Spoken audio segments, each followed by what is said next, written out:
오늘 우리에게 주신 하나님의 말씀은 로마서 15장 1절로부터 13절입니다. 함께 읽도록 하겠습니다. 믿음이 강한 우리는 마땅히 믿음이 약한 자의 약점을 담당하고 자기를 기쁘게 하지 아니할 것이라. 우리 각 사람이 이웃을 기쁘게 하되 선을 이루고 덕을 세우도록 할지니라. 그리스도께서도 자기를 기쁘게 하지 아니하셨나니 기록된 바 주를 비방하는 자들의 비방이 내게 미쳤나이다 함과 같으니라. 무엇이든지 전에 기록된 바는 우리의 교훈을 위하여 기록된 것이니 우리로 하여금 인내로 또는 성경의 위로로 소망을 가지게 함이니라. 이제 인내와 위로의 하나님이 너희로 그리스도 예수를 본받아 서로 뜻이 같게 하여 주사 한 마음과 한 입으로 하나님 곧 우리 주 예수 그리스도의 아버지께 영광을 돌리게 하려 하노라.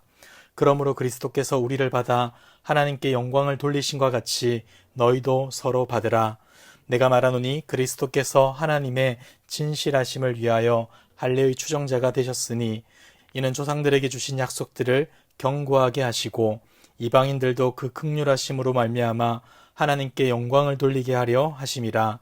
기록된 바 그러므로 내가 열방 중에서 주께 감사하고 주의 이름을 찬송하리로다 함과 같으니라.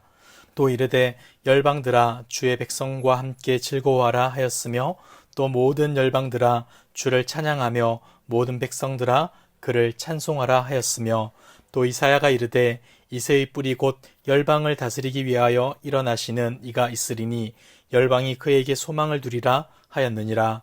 소망의 하나님이 모든 기쁨과 평강을 믿음 안에서 너희에게 충만하게 하사 성령의 능력으로 소망이 넘치게 하시기를 원하노라. 아멘. 믿음은 하나님과의 올바른 관계 속에서 하나님을 의지하고 신뢰하며 하나님께 순종하는 삶을 말합니다.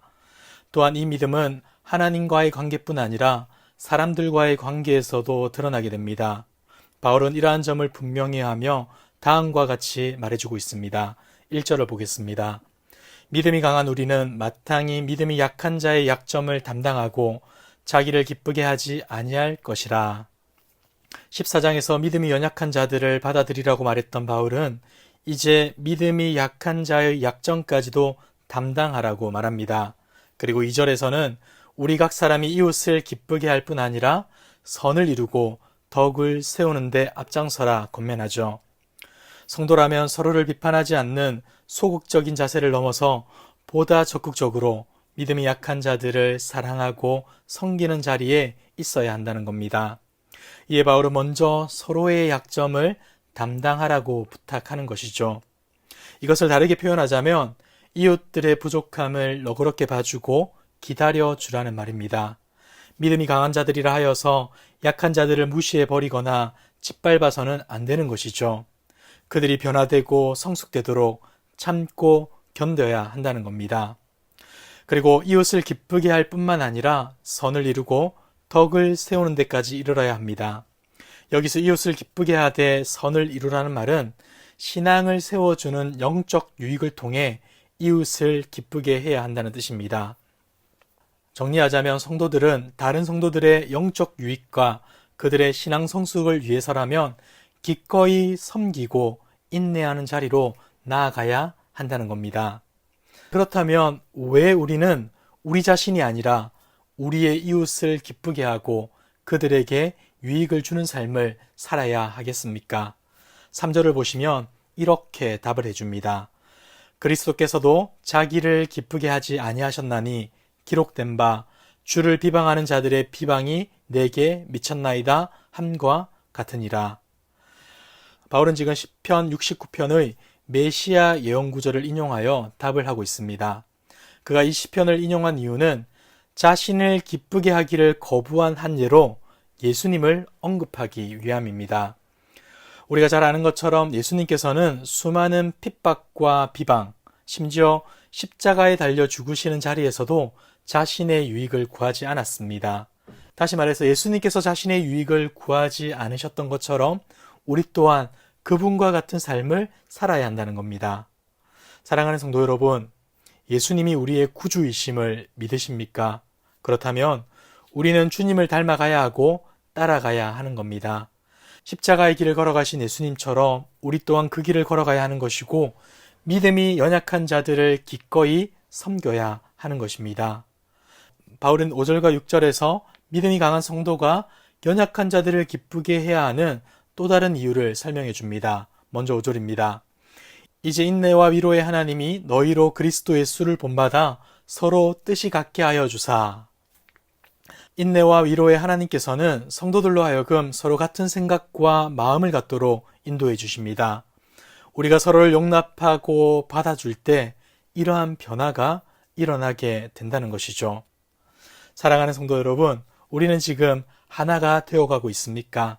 그리고 하나됨으로 인한 유익과 영광을 누리고 있습니까? 바울은 성도가 누리게 될 하나됨의 영광을 이렇게 말해줍니다. 6절을 보겠습니다. 한 마음과 한 입으로 하나님 곧 우리 주 예수 그리스도의 아버지께 영광을 돌리게 하려 하노라.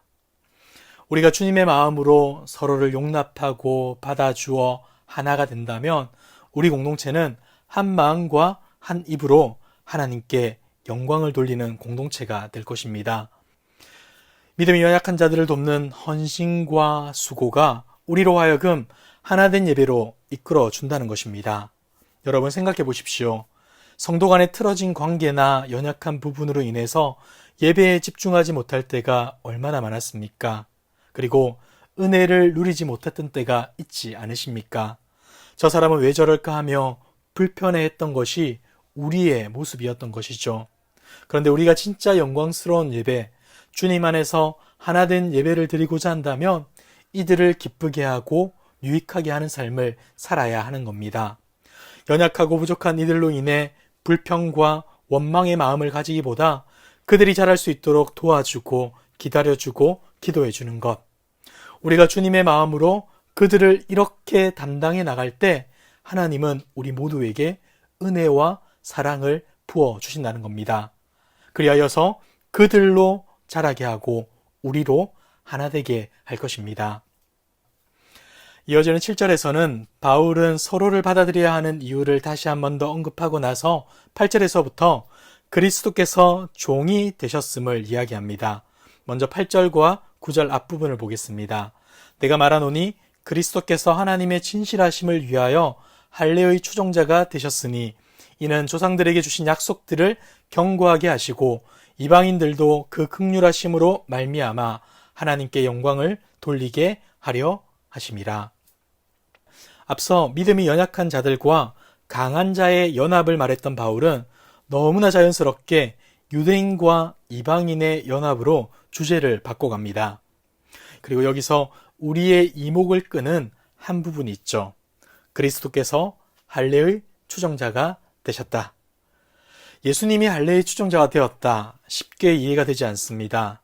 사실 헬라어 원문을 보시면 디아코노스라는 단어가 나오는데 오늘의 본문에서는 그것을 추종자라고 번역하고 있습니다. 그런데 이것은 본문의 의미를 잘 살리는 번역이라 보기 어렵습니다. 일반적으로 디아코노스라는 단어는 수종자, 섬기는 자의 뜻으로 사용되는데 본문에서도 이러한 번역을 따르는 게 훨씬 낫습니다. 그래서일까요? 영어 성경들도 수종자로 번역하고 있습니다. 이 문장은 예수님이 할례를 받은 유대인으로 태어나셨다는 사실을 강조할 뿐 아니라 유대인을 섬기는 자로 오셨다는 것을 의미합니다. 물론 예수님이 온 세상 사람들을 죄에서 구원하시기 위해 이 땅에 오셨고 십자가에서 죽으셨지만 여기서 강조하는 것은 하나님의 약속대로 유대인들이 1차적 구원의 대상으로 택했다는 뜻입니다. 그래서 예수님도 요한복음 4장 22절에서 구원이 유대인에게서 남이라 라고 말씀하셨던 것이죠. 지금 바울은 예수 그리스도가 하나님의 언약 안에서 유대인의 후손으로 오셨음을 상기시켜주고 그 결과 예수 그리스도를 통하여서 유대인과 이방인들 모두가 구원의 소망을 누리게 되었다는 사실을 확증해주고 있는 겁니다. 그리고 이를 분명히 하기 위해서 구약의 말씀들을 계속해서 인용하며 설명하고 있는 것이죠. 9절에서부터 12절까지가 그와 같은 내용을 담고 있습니다. 지금 바울은 하나님은 유대인과 이방인을 같은 구원의 자리로 초대하고 같은 구원의 소망 안에서 하나 되게 하셨다고 말하는 겁니다. 그리고 이와 같이 축복을 해줍니다. 13절입니다. 소망의 하나님이 모든 기쁨과 평강을 믿음 안에서 너희에게 충만하게 하사 성령의 능력으로 소망이 넘치게 하시기를 원하노라. 아멘. 말씀을 정리하겠습니다. 사랑하는 성도 여러분, 성도는 자신보다 믿음이 연약한 자들의 약점을 담당해야 합니다. 그들의 영적인 유익과 성장을 위하여서 오래 참아주고 용납하며 그의 믿음의 분량을 인정하고 존중하며 함께 교제하려고 해야 합니다. 왜냐하면 이것이 예수님의 삶 자체였고 예수님을 따르는 제자의 삶이기 때문입니다. 여러분, 그렇다면 우리는 지금 어떤 약한 자들의 약점을 담당하고 있습니까? 구체적으로 어떻게 도우고 계십니까? 만약 우리의 문제에만 함몰되어서 다른 이들의 부족함을 돌아보지 않고 있다면 우리는 돌이켜야 합니다. 여러분, 마음을 활짝 여십시오. 시간을 내십시오. 그리고 손을 펴서 도와주십시오. 그렇게 할 때 하나님은 우리에게 위로와 인내를 허락해 주실 것이고 우리는 그것을 힘입어 그들과 함께 한 마음과 한 입으로 하나님께 영광 돌리게 될 것입니다. 사랑하는 성도 여러분, 내 기준과 가치에 맞지 않는 자들을 포기하고 배제하라는 세상의 질서 속에서 우리는 살아가고 있지만 죄인 중에 죄인인 나까지도 포기하지 않으신 하나님의 은혜와 사랑을 기억합시다. 그리하여 내 옆에 있는 이들을 기꺼이 사랑하고 섬길 수 있는, 그리고 기쁨으로 감당하여 함께 하나님을 영광스럽게 예배하는 우리 모두 되길 주님의 이름으로 축복합니다. 기도하겠습니다. 사랑과 은혜가 풍성하신 하나님 아버지, 어느 것 하나 자랑할 것 없는 우리임에도 불구하고 무조건적인 사랑으로 구원해 주시고 존귀하신 하나님의 자녀 삼아 주심에 감사드립니다. 주님의 사랑에 합당한 삶 살아가게 하옵소서. 오늘 주신 말씀처럼 믿음이 약한 자들을 용납하게 하시고 사랑하고 기다려주는 삶을 살게 하여 주옵소서. 때로는 이렇게 사는 것이 힘들고 어려울 줄 압니다. 때마다 시기마다 필요한 용기와 위로와 소망을 주시고 주님이 주신 것들로 맡겨진 사명을 넉넉히 감당하게 하옵소서. 그리하여 우리 모두가 하나가 되어 영광스럽게 하나님을 예배하는 기쁨이 넘치는 우리 공동체 되게 하옵소서. 이 모든 말씀 예수님의 이름으로 기도드리옵나이다. 아멘. 이 시간 주신 말씀을 기억하며 기도하시고 주간 기도 제목을 따라서 전도와 선교를 위해 기도하겠습니다. 우리 교회가 부산 지역에 죽어가는 영혼을 살리는 교회 되도록, 영혼을 품고 기도하며 전도하는 우리 교회 되도록, 우리 교회가 파송하고 후원하는 선교사님들과 세계 선교를 위하여서 함께 기도하도록 하겠습니다. 그리고 코로나19 공동기도문으로 함께 기도하겠습니다. 기도하겠습니다.